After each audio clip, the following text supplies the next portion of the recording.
General, how are you? Presiden Prabowo Subianto menerima kunjungan Komandan Komando Operasi Khusus Amerika Serikat Jenderal Brian Fenton di Istana Merdeka, Jakarta. Pertemuan ini menjadi bagian penguat hubungan Indonesia dan Amerika Serikat di bidang pertahanan. Jenderal Fenton menyerahkan medali kehormatan US Special Operation Command sebagai penghargaan atas peran Presiden Prabowo yang dinilai berhasil mempererat hubungan bilateral kedua negara, Indonesia dan Amerika, serta meningkatkan kerjasama global melawan ancaman dan mendorong stabilitas dan perdamaian di kawasan. Dalam kesempatan tersebut, Presiden Prabowo turut didampingi Menteri Luar Negeri, Menteri Pertahanan, serta Sekretaris Kabinet. Dari Jakarta, Fatimah Albar, Dani Martin, TV One mengabarkan.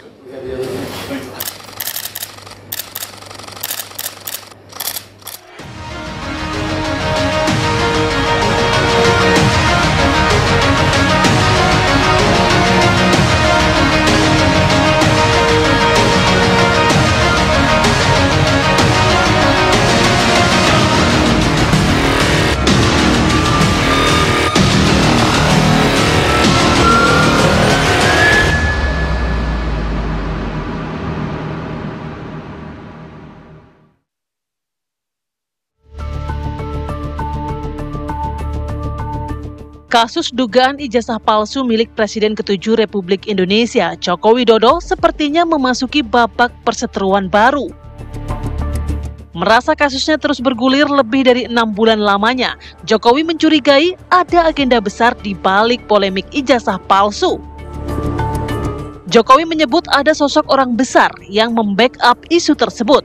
Jokowi bahkan dengan gamblang mengungkapkan sosok orang besar yang ia maksud. Publik juga telah mengetahui siapa sosok tersebut.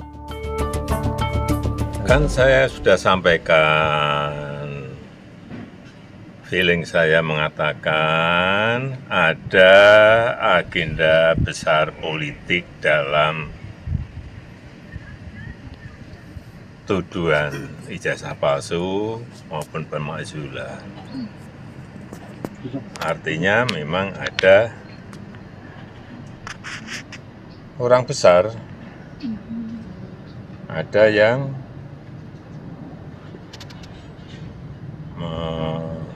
backup, ya itu aja. Siapa Pak? Udah menduga nggak Pak siapa gitu? Mengarah kemana? Mengarah ke? Ya semua sudah tahu lah. Ya. Pasca tudingan tersebut, bola liar pun menggelinding di ruang publik. Saling tuding siapa yang dimaksud sosok yang besar tak terelakkan. Bahkan merasa terusik, Partai Besutan Presiden ke-6 Susilo Bambang Yudhoyono membantah dengan keras partainya terlibat. Jokowi pun menampik orang besar yang dimaksud adalah SBY. Namun ayah dari Gibran Rakabuming Raka ini kekeh, kasus dugaan ijazah palsu yang membawa namanya itu ada yang membekengi. Tidak mengetahui, saya sampaikan ada orang besar yang membackup. Tapi sekali lagi jangan ada yang merasa tertutup, apalagi sekelas Pak SBY. Beliau adalah negarawan yang baik. Tudingan Jokowi ini pun kini berbuntut panjang. Tidak terima kasus dugaan ijazah palsu dianggap di backup orang besar. Melalui koordinator non-ligitasi tim advokasi anti-kriminalisasi akademisi dan aktivis, pengacara Roy Suryo CS mengirim surat somasi via pos ke kediaman Jokowi di Solo, Jawa Tengah. Pihaknya meminta Jokowi mencabut pernyataannya karena dianggap membuat gaduh dan menjadi sejumlah tokoh saling tuding dan saling berburuk sangka. Tim TV One mengabarkan.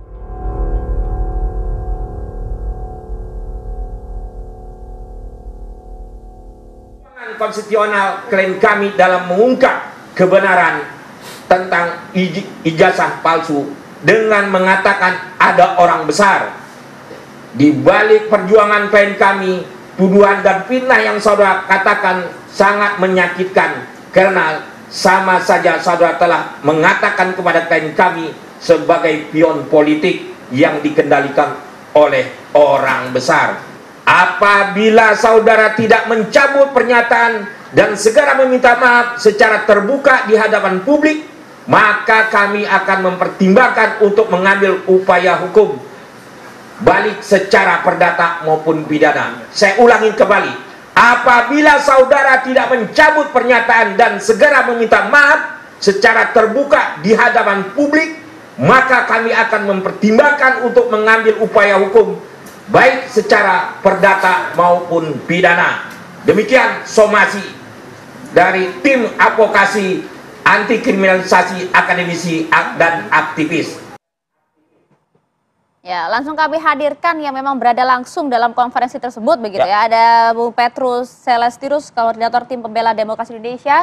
Kemudian juga hadir ada Bung Freddy Damanik, Waketum Projo, dan juga Profesor Gun Herianto, Guru Besar Komunikasi Politik dari UIN Syarif Hidayatullah Jakarta. Assalamualaikum Bapak-bapak. Waalaikumsalam. Sehat semua ya Pak ya? Sehat. Sehat dong. Ini yang nggak sehat, pikiran di siapa dia? Saya yang nggak sehat. Maka ada mohon pencerahan Prof Gun, mengapa kemudian kasusnya bisa menjadi seliar ini ya, bahkan dibalas dengan somasi, Pak Jokowi dituntut untuk menarik ucapan, bahkan meminta maaf. Anda melihatnya seperti apa, Prof? Ya, ini kan ada peristiwa hukum dan peristiwa politik yang berkelindan. Dan karena politik itu terhubung dengan opini publik yang berkembang, pasti ketika semakin panjang durasi perbincangan, maka akan semakin acak. Apalagi kalau kemudian di posisi hukumnya belum jelas. Konstruksi opini itu kan selalu berjalan 3 tahap, namanya stage of brainstorming, area perbincangannya, kemudian stage of consolidation, ketika opini itu ada pro kontra, baru akan solid pada saat ada kepastian. Nah, masalahnya kepastian kan belum sampai di situ. Belum sampai persidangan memang. Sehingga kemudian area persidangan dan sekarang area masuk wilayah politik baru, yaitu soal somasi, karena hukum dan politiknya berkelindan, itu kemudian semakin memosisikan opini terkait dengan isu ini berkembang liar. Gitu. Prof, pertanyaan saya kemudian. Seorang Presiden ke-7 Republik Indonesia, Joko Widodo, menyebut ke depan awak media nih ya, ada orang besar yang menukangi politik, menukangi ijazah palsu. Ini firm nggak sih seorang Presiden ke-7 Republik Indonesia? Kalau pernyataan itu kan disampaikan di depan media, berarti begini, itu ada intensi pasti kan, ada niat untuk menyampaikan itu dan bertujuan pasti. Tetapi tentu dengan strategi. Saya lihat Pak Jokowi melakukan namanya equivocal communication. Artinya ada strategi yang digunakan Pak Jokowi? Iya, komunikasi yang tidak menyebut eksplisit nama, tidak menyebut eksplisit kelompok. Hanya kemudian namanya isyarat simbolik. Isyarat simbolik itu seperti kalimat orang besar, itu frase. Orang besar, kemudian warna. Ya kan, ini kan permainan pola acak komunikasi. Tapi isunya sudah ditebar. Bumerang ya? Bumerang. Itu dia Pak Jokowi. Ya, itu dalam konteks mekanisme pertahanan ini dalam komunikasi ada namanya card stacking teknik. Teknik pada saat satu pernyataan itu disampaikan, dia punya efek domino. Nah, ini namanya teknik dalam komunikasi. Jadi ada suatu hal yang ketika misalnya opini itu sedang mengarah pada dia dan kemudian pasti yang namanya pola permainan dalam komunikasi politik itu kan tidak selalu positif tone-nya, tapi juga negatif. Nah, pada saat misalnya keacakan itu muncul, pasti ada satu strategi yang dimainkan. Nah, yang dimainkan Pak Jokowi kemarin dalam bacaan komunikasi politik itu masuk kategori card stacking. Jadi satu pernyataan yang punya efek domino dan orang dibiarkan memverifikasi dengan caranya sendiri-sendiri. Prof, begitu. Kemudian pertanyaannya, suka ya bermain Presiden ke-7 Republik Indonesia ini? Ya, Anda menggunakan diksi tadi kan bermain. Pak Jokowi tidak ada aktor politik yang tidak memainkan peran permainan politiknya.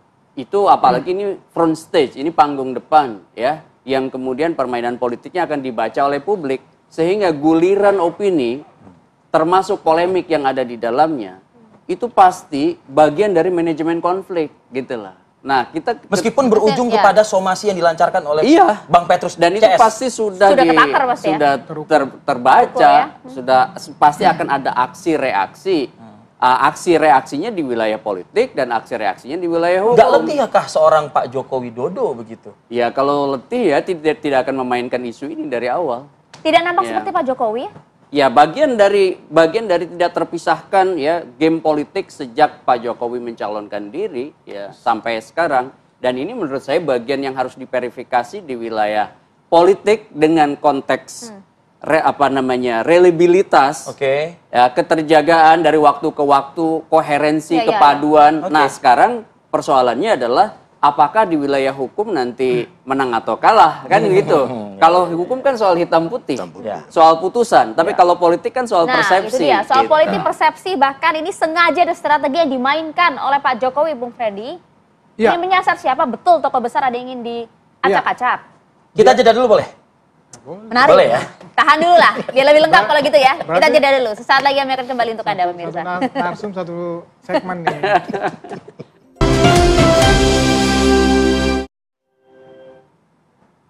Ya, kita lanjutkan diskusi kita pemirsa ini langsung saja lah Bung Freddy begitu ya. Ini jadi sebenarnya siapa tokoh besar tersebut, di spill warnanya juga biru. Jangan bilang Anda ya, karena kalau kata Arif Fadil Anda nggak gede-gede amat. Sama saya sih masih gedean saya sih Bung Freddy.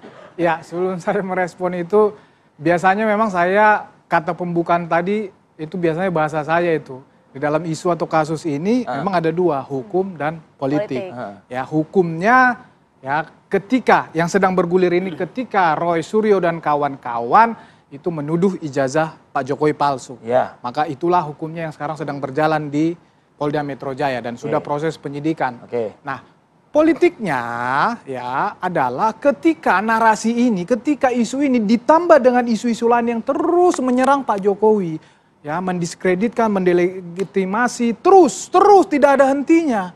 Itulah politiknya. Kalau hukum diselesaikan melalui proses penyidikan, nanti peradilan ya putus. Kalau politik diselesaikan secara politik. Nah, apa yang dilakukan Pak Jokowi, statementnya orang besar itu adalah bagian politik. Tadi Prof. Gun sudah menjelaskan itu. Itu bagian politik, ada tujuannya. Kan kalau dari aspek politik Bang Freddy, kan jabatan sudah selesai Bang Freddy, ya kan? Ngapain juga Pak Jokowi merespon aspek politiknya ini gitu. Loh, itu mengkonfirmasi bahwa memang dia masih sangat produktif di politik, bahwa memang dia masih pengen di dunia politik kita ini. Loh, artinya ini betul kata Prof. Gun Gun tadi, ini memang strategi Pak Jokowi. Ya jelas, saya bilang ada tujuannya, ada strateginya.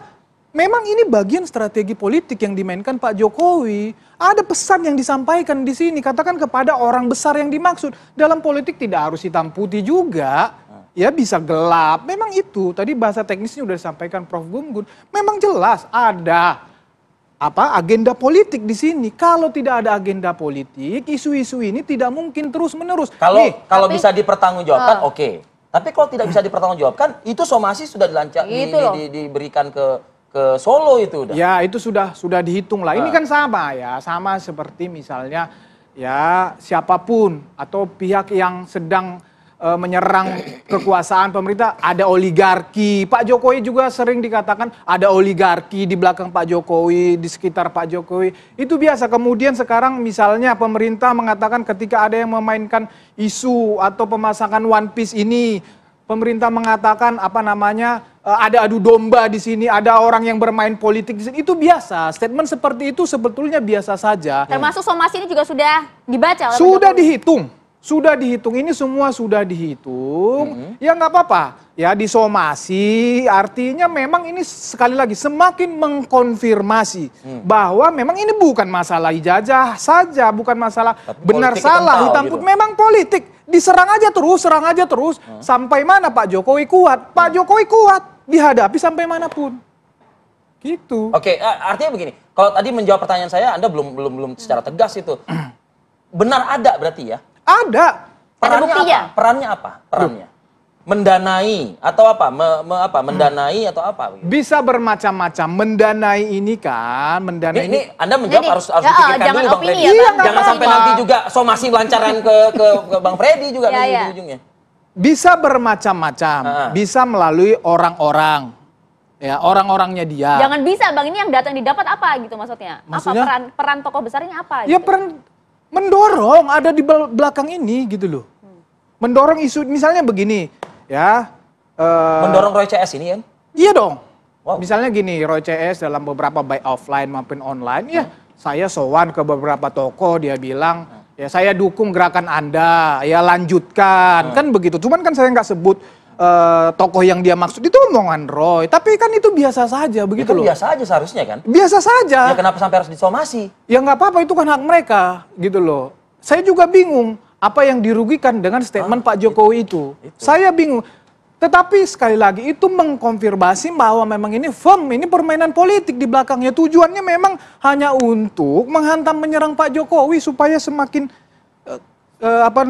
semakin terpuruk, semakin jatuh. Tapi saya nggak yakin itu bisa terjadi gitu, karena Pak Jokowi juga politisi ulung, 10 tahun memimpin Republik ini yang punya strategi juga seperti yang disampaikan Prof. Gun tadi. Semua sudah ada hitung-hitungan yang dilakukan Pak Jokowi. Ini gitu. Pak Jokowi juga punya strategi, Bung Petrus. Artinya justru somasi Anda mengkonfirmasi betul ada agenda politik di sana. Ya, pertama saya sepakat dengan pernyataan Prof. Gunggun tadi. Soal pernyataan Jokowi itu membawa efek domino. Efek dominonya di mana? Bahwa gerakan mengadvokasi persoalan ijazah palsu, mengadvokasi persoalan pemakzulan, itu adalah gerakan kelompok masyarakat. Ya, masyarakat menyampaikan aspirasi bahwa di dalam mengelola negara ini ada yang salah. Persoalan pemakzulan itu kaitannya dengan proses perkara 90. Ya, yang dilihat secara kasat mata bahwa banyak terjadi pelanggaran. Kemudian isu mengenai ijazah palsu ini sudah berlangsung bertahun-tahun. Ya. Tidak ada penyelesaian. Polri berpangku tangan. Harusnya ketika masyarakat mempersoalkan, menduga bahwa ijazah Jokowi itu sebagai palsu, Polri tidak perlu menunggu laporan dari masyarakat. Tetapi dia harus proaktif, menyelidiki. Betulkah ijazah ini palsu? Lakukan suatu proses secara kelompok terbuka. Anda yang memainkan ini hingga saat ini. Kenapa? Hingga begitu lama ini kan kelompok Anda yang memainkan ini. Loh, kita kan baru muncul setelah Mas Roy dan kawan-kawan berdasarkan kepakarannya mereka melakukan penelitian. Karena proses hukum sampai dengan tahun 2025 kemarin, khusus untuk meneliti soal ijazah palsu ini kan tidak pernah jalan. Nah, mereka mencoba sudah diumumkan oleh Barreskrim kan? Sebelum diumumkan, mereka dengan kepakarannya mereka menilai dan mereka menyimpulkan berdasarkan data yang mereka punya, ini palsu. Jadi apa yang mereka lakukan itu sebetulnya ingin menjawab teka-teki publik, masyarakat dibuat bingung selama bertahun-tahun. Ya. Tapi akhirnya kan sudah dinyatakan ya? Ya, lalu kemudian muncul laporan dari TPUA supaya pihak kepolisian menyelidiki dugaan ijazah palsu ini berdasarkan fakta yang mereka miliki dan mungkin kemudian disambut dengan hasil penelitian Mas Roy, Dr. Ismon Sianipar dan Dr. Tifa. Digelar perkara khusus kan sudah. Tetapi yang terjadi di tahap penyelidikan ini langsung dipatahkan. Kemudian Jokowi melaporkan Mas Roy dan kawan-kawan sebagai pencemaran nama baik dan itulah yang berjalan sekarang. Tapi mengapa hingga muncul somasi ini? Nah, somasi ini karena di tengah kita mengadvokasi persoalan ini, Jokowi membuat pernyataan menuduh bahwa gerakan ini dibiayai atau di backup oleh orang besar. Tidak ada kata biaya di sana ya, Pak? Iya, ya, di backup ya oleh orang besar. Malah dia bilang di make up.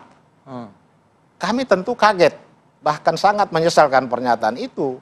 Karena kami melakukan advokasi ini hanya dengan semangat kami sendiri. Tidak ada yang membackup, tidak ada yang menggerakkan, tidak ada yang memandu. Ya kami ini kan sudah berpengalaman dalam persoalan advokasi. Gak mungkin gak ada unsur politik tadi katanya kok. Loh, politiknya itu politik untuk menegakkan hukum. Jadi pernyataan Jokowi yang menuduh bahwa gerakan ini ditunggangi atau di backup, itu kan kami merasa kami dilecehkan. Anda difitnah? Ya, difitnah, dilecehkan. Karena gerakan ini kan gerakan advokasi. Bagian dari partisipasi masyarakat. Oleh undang-undang, hampir setiap undang-undang ada bab khusus tentang peran serta masyarakat. Dan peran itu yang dilakukan tidak saja oleh Roy dan kawan-kawan, tidak saja oleh kelompok yang mempersoalkan pemakzulan, atau juga kelompok para advokat, politisi, ya pakar komunikasi dan lain-lain, semua bicara tentang hal ini. Bang Petrus, kalau misalnya menurut Pak Jokowi, dia difitnah oleh teman-teman yang ada di Roy CS ini. Nah sekarang Roy CS ini merasa dia difitnah oleh pernyataan adanya backup besar, orang besar. Kenapa arahnya ke somasi? Kenapa tidak menempuh jalan seperti Pak Jokowi dengan melaporkan ini kepada pihak berwajib? Tidak, somasi itu sebuah tradisi baru, sebuah tradisi setiap kali langkah hukum harus diawali dengan somasi. Karena dengan somasi itu memberikan membangun kesadaran yang bersangkutan untuk introspeksi, supaya hentikan. Oke. Atau minta maaf. Dengan cara itu persoalan selesai. Yang Anda inginkan dari somasi ini apa? Agar Pak Jokowi mencabut pernyataannya itu dan meminta maaf. Bahwa karena pernyataan itu sama sekali tidak berdasar. Kalau tidak dilakukan oleh Pak Jokowi? Tidak dilakukan Pak Jokowi, kita ada akan langkah hukum mengambil langkah hukum. Artinya melaporkan kepada pihak wajib? Melaporkan kepada pihak berwajib dan juga bisa saja muncul gugatan perdata. Oke, Bang Freddy akan dilaporkan ke pihak berwajib?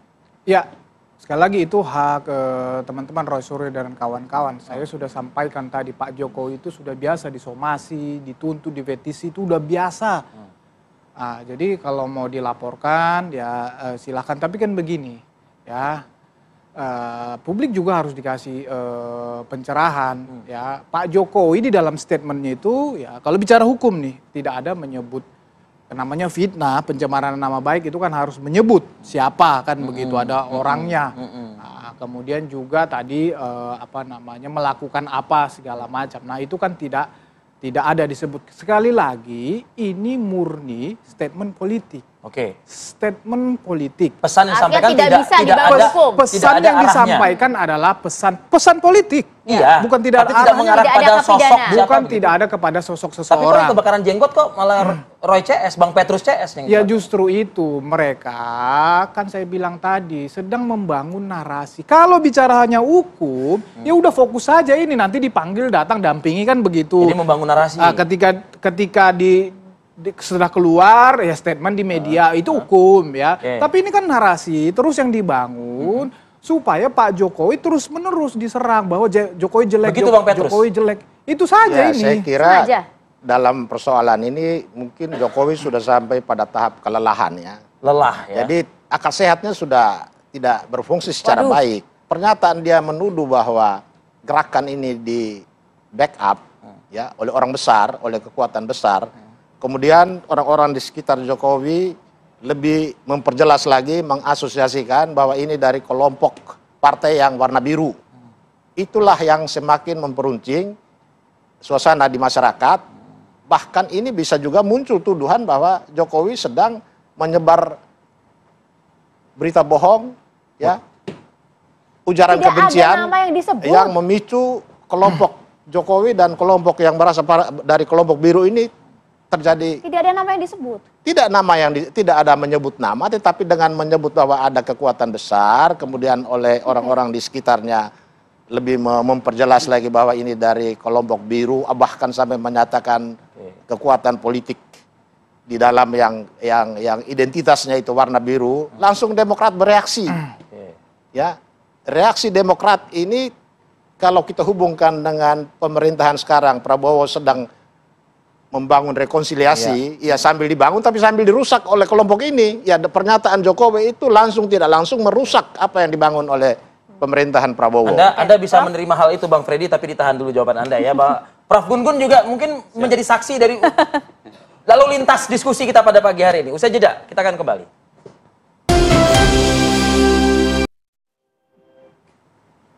Anda kembali bersama kami di Apa Kabar Indonesia Pagi. Saya ingin ke saksi dialog kita pada pagi hari ini nih ya. Ini kan Prof Gun. Kalau kami bertanya lagi pada Anda, dari hasil diskusi dialog ini, sudah bermuara nggak sih ke benarkah Pak Jokowi memegang bukti bahwa memang benar ada gitu backup orang besar ini? Dan jangan-jangan sinyalemennya Anda sudah menangkap nih, siapa orang besar ini? Jadi dalam diskusi ini menurut saya yang paling penting itu bukan siapanya.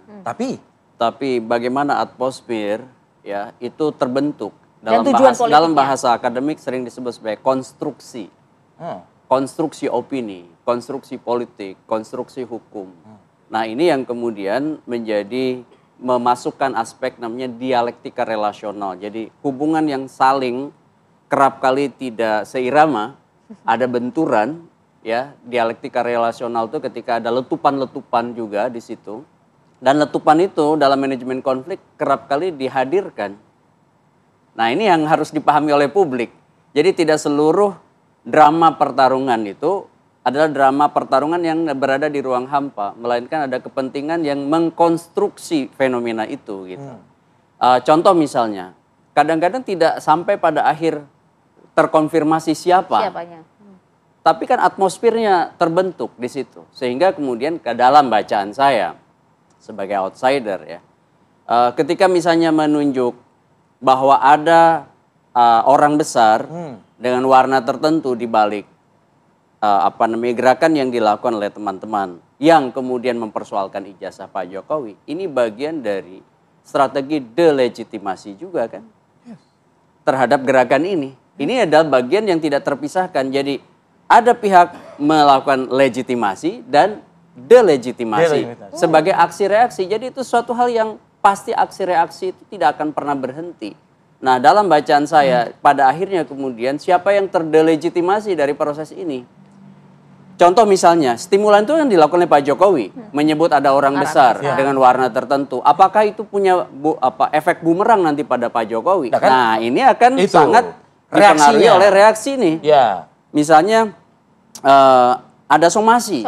Nah, bagaimana memanage konflik dari somasi ini? Apakah kemudian semakin menguatkan, ya kan, posisi Pak Jokowi atau sebaliknya? Kalau Anda lihat dalam konteks manajemen konflik itu berpotensi selalu punya potensi ya, manajemen konflik itu menjadi liar, tidak terkontrol, sering disebut sebagai punya efek bumerang.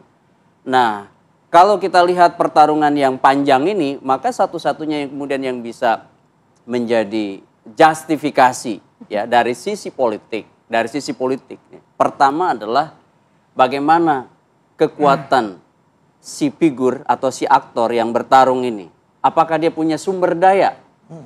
Karena sumber daya politik, ekonomi, dan sumber daya kekuasaan itu akan menjadi cara bertahan dari si aktor. Contoh, apakah Pak Jokowi punya hubungan yang tetap, misalnya mutualis simbiosis dengan Pak Prabowo? Iya kan? Ya. Sebagai orang yang punya kekuasaan hari ini, mandat kekuasaan, bukan punya kekuasaan, mandat kekuasaan setelah pemilu 2024. Nah, apakah misalnya ada peristiwa-peristiwa politik yang membuat ada barrier, ada hambatan psikologis dan politis antara Pak Jokowi dan Pak Prabowo di saat ini dan ke depan? Ini kan menjadi sumber daya politik. Kemudian sumber daya politik lainnya apa? Jaringan. Apakah jaringan terbentuk? Misalnya kemarin kalau kita lihat kenapa Pak Jokowi mengambil juga posisi meskipun dia tidak definitif di dalam struktur partai, tapi kemudian bilang saya akan bekerja keras, full mendukung salah satu partai. Ini kan bagian dari mekanisme pertahanan diri. Karena tanpa ada kekuatan politik real, maka seorang Jokowi hanya seorang individu. Prof. Gun, ya kan maaf, begitu. Ya. Artinya dari penjelasan Anda tadi dengan aksi reaksi respon somasi ini, menurut Anda justru yang akan kemudian menjadi sosok yang dalam tanda kutip kalah begitu justru dari pihak Roy CS sendiri. Tidak jumping conclusion seperti itu. Jadi ini bukan kemudian bahwa ketika ini kemudian ini kalah, enggak. Akan sangat bergantung pada sumber daya politik, namanya distribusi dan alokasi sumber daya. Apakah kemudian sumber daya yang dimiliki oleh masing-masing bertarung itu tersumbat? Seperti sumber daya kekuasaan, sumber daya ekonomi, sumber daya jaringan, termasuk sumber daya kepercayaan publik. Mana yang lebih dipercayai? Ini bukan soal putusan hakim, ini soal public trust. Nah, public trust itu kan salah satu sumber daya politik juga. Karena tanpa public trust, maka gerakan Pak Roy dan CS itu tidak akan juga dapat dukungan. Pun sebaliknya Pak Jokowi.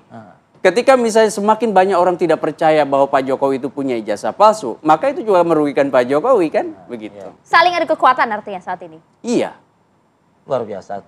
Bang Freddy menyikapi hal ini, Bang Freddy. Ya, itulah basicnya sebetulnya adalah karena per hari ini kemarin setelah Pak Jokowi lengser juga, public trust kepada Pak Jokowi itu sangat tinggi. Dilihat dari mana tuh, Bang?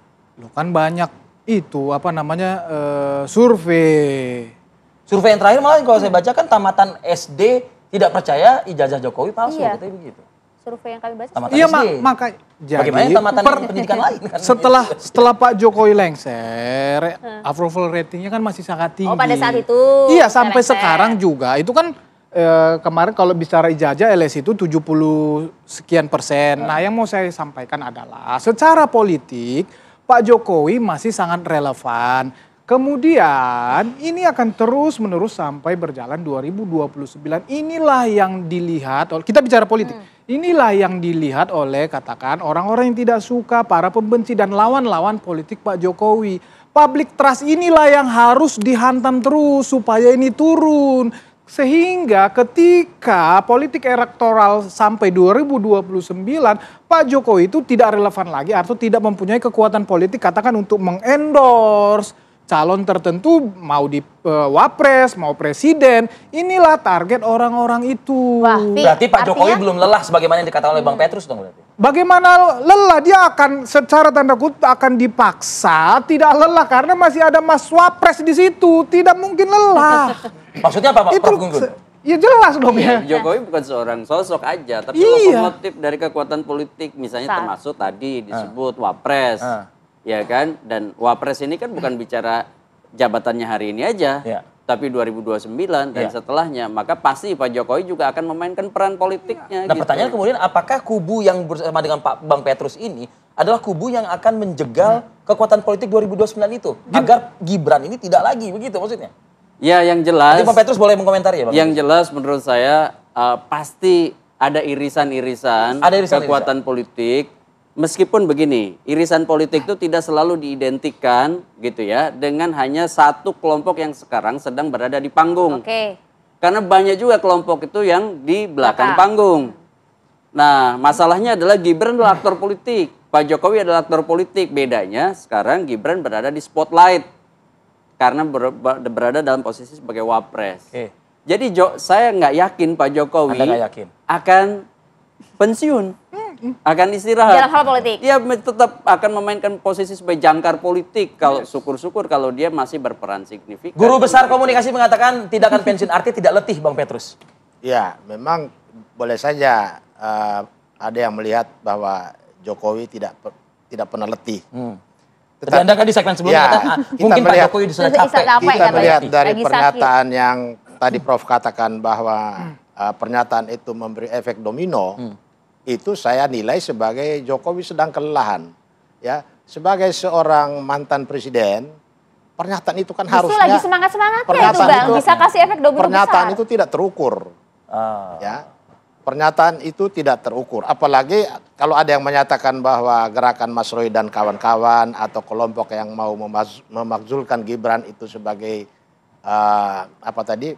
gerakan yang di backup, gerakan yang di backup atau untuk menjegal kelompok ini, sama sekali tidak. Tujuan kami itu adalah karena disebut-sebut ijazah palsu.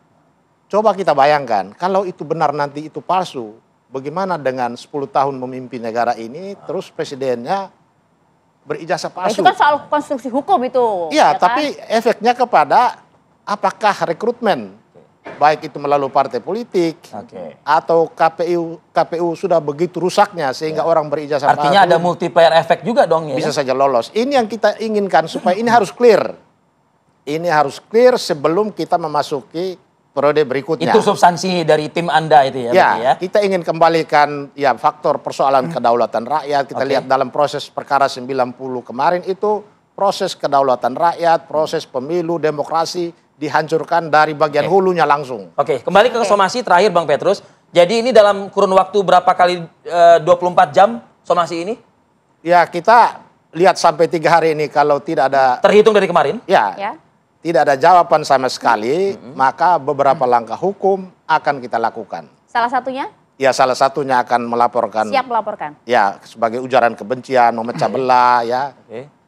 Penyebaran berita bohong. Meskipun tidak ada nama yang disebut karena Jokowi harus buktikan siapa sosok besar itu. Harusnya sosok besar itu masuk dalam satu paket laporan dia di Polda tentang pencemaran nama baik itu. Kalau dia merasa bahwa gerakan Mas Roy dan kawan-kawan itu di belakangnya ada otak besar, ya, orang besar yang mengotaki. Kita akan ini harus laporkan sebagai salah satu pelaku. Respon dan juga dari aksi yang dilakukan dari kubu Bang Petrus CS. Seingat saya dari Polda Metro Jaya saja sudah meningkatkan penyidikan tapi belum ada tersangka. Nanti akan ada laporan lagi, ya kan, penyebaran berita bohong dan lain sebagainya. Saya tidak tahu negeri ini akan arahnya kemana, begitulah ibaratnya. Ini ya. Terima kasih loh Bang Petrus Lesinus. Terima kasih Bang Freddy. Prof Gunggun terima kasih. Prof. Bang Freddy terima kasih.